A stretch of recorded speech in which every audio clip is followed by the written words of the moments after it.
اگلی ہی آیت کے اندر ایک ولی کا قول موجود ہے. وہ کون ہے؟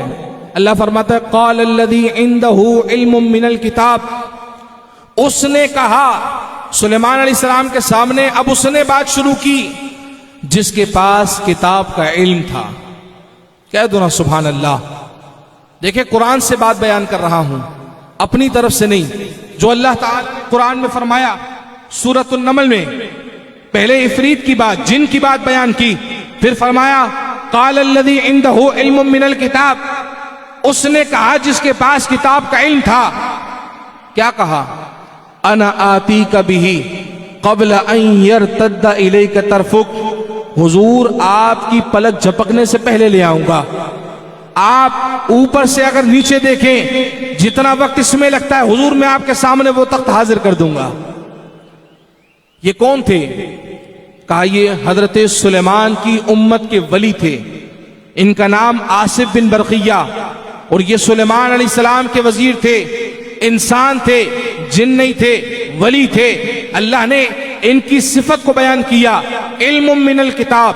کہ آصف بن برقیہ کون تھے؟ کہ جاہل نہیں تھے، دھمال ڈالنے والے نہیں، اپنے گلے میں ہزاروں تسبیحاں ڈالنے والے نہیں، شریعت مطہرہ کی نافرمانیاں کرنے والے نہیں. فرمایا وہ جو علم والے تھے. پتہ چلا اللہ کا ولی وہی ہوتا ہے جس کے پاس علم ہوتا ہے. کیا ہوتا ہے؟ بلند آواز سے کیا ہوتا ہے؟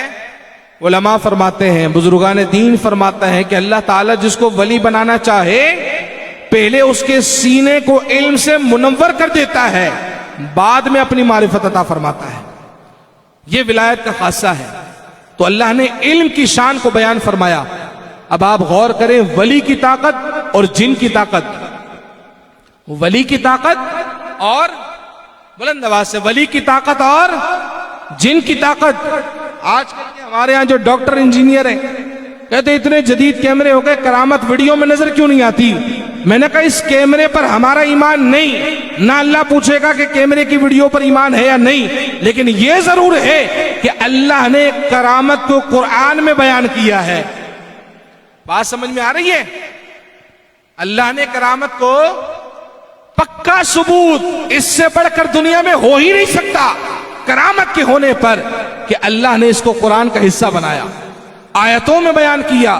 کوئی انکار کرے گا تو کافر ہو جائے گا، چاہے وہ تہجد گزار ہو، متقی پرہیزگار ہو. وہ انکار کر دیا آصف بن برقیہ کی اس کرامت کو، کافر ہو جائے گا. کیوں؟ یہ قرآن ہے. یہ کیا ہے؟ قرآن ہے. اور پھر بتایا گیا کہ قبل ان یرتد الیک طرفک. جن کی طاقت یہ تھی کہ کئی مہینوں کی مسافت کو تاج لانے کا جو وقت تھا کہ کئی مہینوں لگ جائے آنے جانے میں، جن کی طاقت یہ ہے کہ وہ مہینوں کی مسافت کو گھنٹوں میں تبدیل کر دیتے ہیں. اور فرمایا ولی کی طاقت یہ ہے کہ وہ گھنٹوں کی مسافت کو چند لمحوں میں تبدیل کر دیتے ہیں. کہاں مہینوں کی مسافت، کہاں آنا جانا. اے سلیمان علیہ السلام حکم فرمائے آپ کا یہ خادم آصف بن برقیہ آپ کے سامنے ملکہ بلقیس کا وہ عالی شان تخت آپ کی پلک جھپکنے سے پہلے حاضر کر دے گا. اور آپ نے اجازت بھی دے دی. جب اجازت دی، کہتے سلیمان علیہ السلام کی نگاہ یوں ہے کہ جیسے ہی نیچے دیکھا تو سامنے تخت موجود تھا. حضرت سلیمان علیہ السلام نے کیا فرمایا؟ فرمایا ھذا من فضل ربی. آج اپنی مکانوں پر، اپنی دکانوں اور فیکٹریوں پر اس آیت کو لکھنے والے یہ جان لے کہ اس آیت کو حضرت سلیمان نے ایک ولی کی کرامت کو دیکھنے کے بعد اپنی زبان سے بیان کیا تھا. ھذا من فضل ربی. اور بتا دیا کہ ولی اور شیخ عبد القادر جیلانی ہو، یا حضور غوث پاک رضی اللہ تعالیٰ عنہ کے مریدین میں ہو، یا صحابہ کرام اور تبع تابعین ہو، یا ائمہ مجتہدین ہو، ان کرامتوں کا بیان یہ اپنی طرف سے نہیں بلکہ یہ رب کا فضل ہے کہ آصف بن برقیہ کی کرامت پر سلیمان علیہ السلام نے فرمایا ھذا.